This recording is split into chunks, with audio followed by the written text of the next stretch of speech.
these are the top 5 things that I've learned over the past year, all right, about myself growing in this world here. Number 1, and this is not a coincidence here or anything, I've learned I really love Haitian women. I know. I know. But I've learned that about myself. And first of all, shout out to all women of African descent and all of that stuff. But, don't want to X anyone out of my future endeavors. But you just X'd out all the whites, the Asians, and the Hispanics. But I've learned I do love Haitian women. And shout out to all of them. Ça passe. All right. What makes the Haitian woman so special for you? It's Be honest. Be honest. Tell the truth now. What are you intimating here, Eddie? Tell the truth, shame the devil. No, there's a couple of things, right? So sure. Number 1, I find you find in Caribbean women, period, that they are more they are more, not nurturing is not the word. Sensual? I'm getting to that, but I want to stay here first. You want to get straight to it. Bubba's a big foreplay guy. They want to get right to it. They like so if you're thinking like they take care of their man, like that's nurturing. One of their main. Is that the word? Okay. Nurturing, yeah. It's been a while since I've been to school. Yeah, it's nurturing. Yeah. Okay. So yeah, they're big nurturing. It's been longer for me. Believe me. Well, Bubba's a big baby, so of course he would like that. Yeah, they're big on nurturing. Number 2, it is the sensual side, right? So they remember we had Rose, and we were asking her about Haitian women. Oh yeah. And we didn't provoke her. She just was talking about the Haitian culture, Haitian women, and one of her main points was, and Haitian women love the fuck. She was pretty clear about that. She was pretty clear. Left no doubt. You're right. And Eddie, are you Haitian? I am. Do you like to?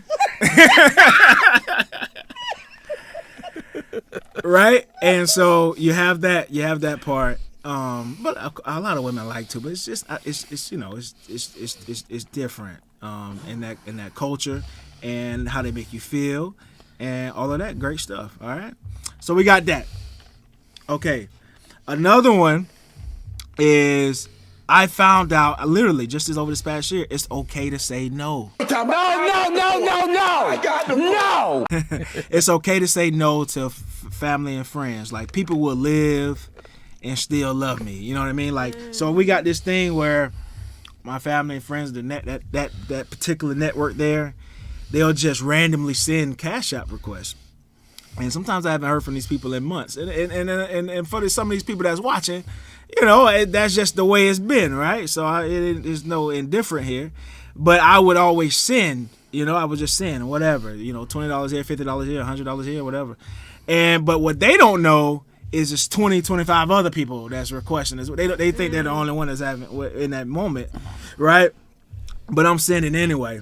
Oh, and I can't leave out nieces and nephews. I said, I know I said family, but I want to make sure I point them out. Specify. You know what I'm saying? Cousins, all y'all. And so, over the past few months, I've been doing this thing where I just ignore the request. And I didn't know Cash App had a request feature. Yeah. What do you mean? Because you only send? Yeah. And I always send when like, hey, I'm getting something from you or whatever. I owe you money. I'm going to send it. I didn't know you could just randomly request it. Yeah, you could randomly request money, man. I would automatically assume that's a scam. Right. So it's okay to say no. I've learned that, man. That's good. Yeah, it is. It's really big. All right. Oh, that's what she said. I'm never going. The next one is, I'm never going to hoop like I used to be able to hoop. Hell no! Hell no! Diet going on YouTube, Google, and trying to figure out. I dropped candy for a long time. Remember that? Yeah, I remember that. And all of that stuff. Sad day for the candy industry. Now I'm back on candy because it doesn't make a difference. I'm just not going to be able to. I have to be okay with that. You know what I mean? I have to live with that. You accept this. I have to accept it. I've accepted it over the past year. About this, and right. you were really bummed out. Yeah. So I've come to acceptance, man. You It's just not have to right. accept the player that you are, Yeah. and make the most of that. and make the most of it. Did you was it like just a slow decline, like a gradual decline in how well you play? Or did you just wake up one day and your knees were bad? A mixture of both. Wow. A mixture of both. I told Tommy is a guy. We're coming up. We're putting the team. Pink and I putting the team in this GM5 league. It's a local rec league, right? And it's a younger guy, younger than me. His name is Tommy.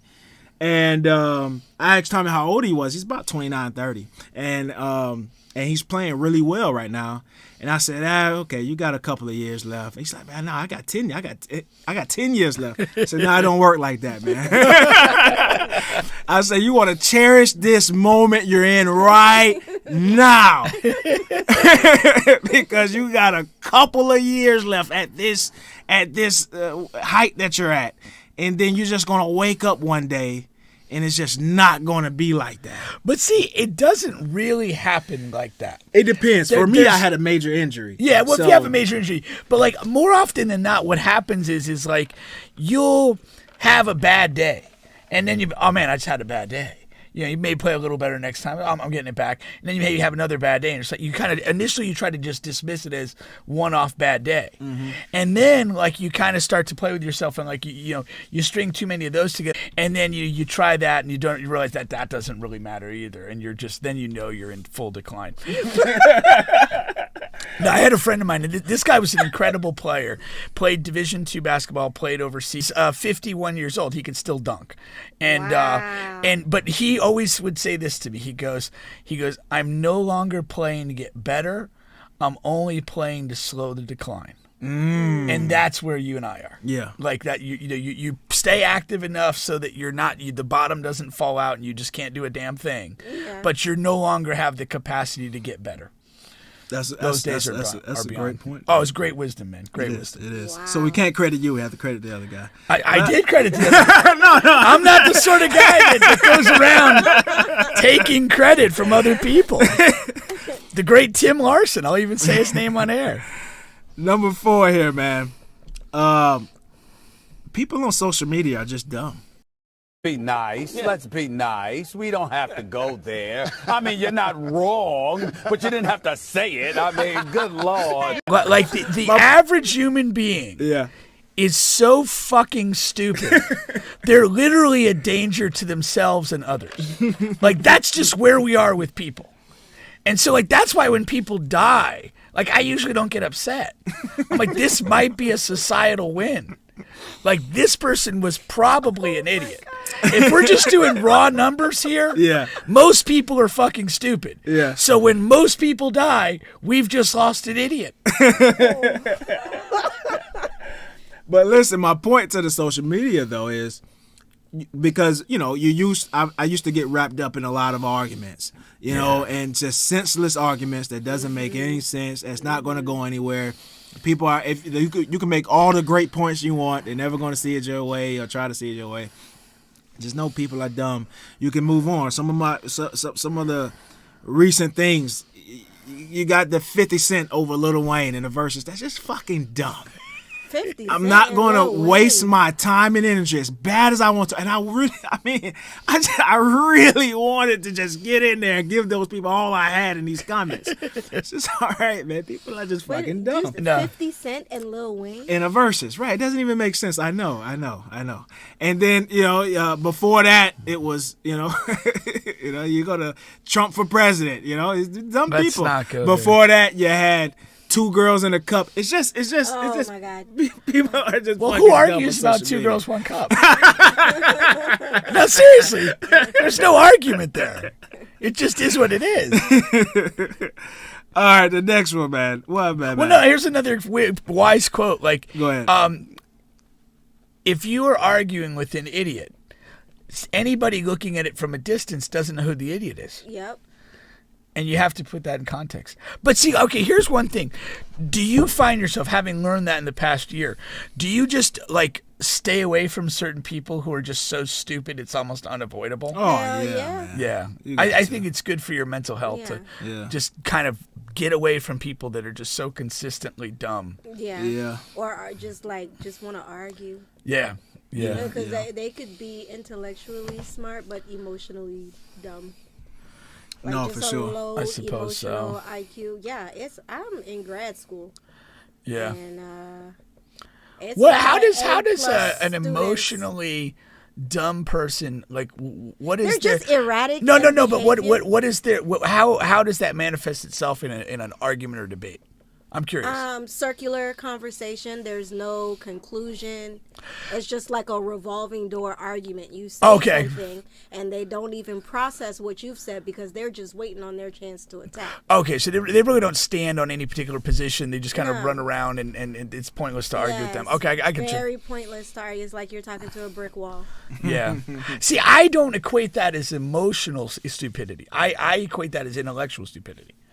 That same thing. Because to me, you cannot process a coherent thought or position. And to me, that's an intellectual deficiency. You may be right, but that's how that's kind of how I've been in those positions. I think I used to feel like that until I got into grad school because it's grad school. Everybody's getting their masters. And then you have conversations with certain people, and it's like, and they're top 15% of their class. Yeah, okay, I get what you're saying, yeah. But when it comes to just common, debate, it's like they don't know how to argue objectively. Everything is subjective. Everything is biased. They don't know how to look at something and not take it personal. And it's like crazy because the type of classes that we're taking is literally teaching you how to think critically. Okay. But you're having a one-on-one conversation and you're taking everything personally. Yeah. I got that. Yeah, that makes sense. Wild. That makes sense in that way. No, for sure. So, Bob, are we up to 0.5 now? We're up to 0.5 now. And number 5 is I'm right a lot. Just not as much as me. I'm right a lot more than I'm wrong, so I just need to go with my first mind. I mean, I was dead right about Ben Simmons being a supreme bum, even when everybody was calling me crazy out of my mind. I was right about Mahomes before he touched the field. I'm right about before he touched the field? His rookie season. Yeah. Oh, really? Yeah, for sure. Were you did you follow him big at Texas Tech? No. Part of that was I was an anti-Alex Smith guy. Part of that was I was just very involved in the preseason and practices and stuff. Oh, okay. It's like this guy's just different. I'm typically right about crazy chicks. For a guy who's right in that category, you certainly surround yourself. I'm saying once I identify it, I identify it takes it. a while. It's not about when you get it right; it's about getting it right. And I pull out early. Literally and figuratively. I got one for the stomach. I'm right about when I'm in traffic, and when you're in traffic and you're in the you're staying in the lane, and you could go over, maybe go up. But I stay in the lane to wait till that lane free up versus going all over the road and just not going anywhere. Yeah, because when you're switching lane to lane, you're not going anywhere. See, man. when so I'm stay in your lane, stay patient. See, we're different, man. Because I'm like Bruce Lee. I'm like be like water. And you just go and you find the flow. No, man. As long as I'm moving, it's positive. But you're not. The next lane you get in is gonna slow down, and then you move. I'm not married to a lane. I'm just going. I'm like it's water. If I have to use the shoulder, I'm there. Whatever it takes. I'm like Bruce Lee and Malcolm X in traffic. You gotta use. I'm the shoulder. be like water by any means necessary. This is why Florida has so many accidents. Driving like water? Or is it very jerky? No, it's fluid and It's smooth. fluid. Yeah. Almost like lube.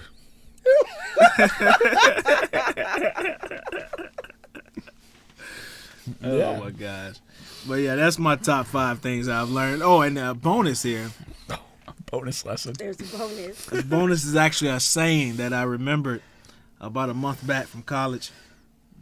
And I've been going by this. So the saying is, if you smell good, you look good. You look good, you fuck good.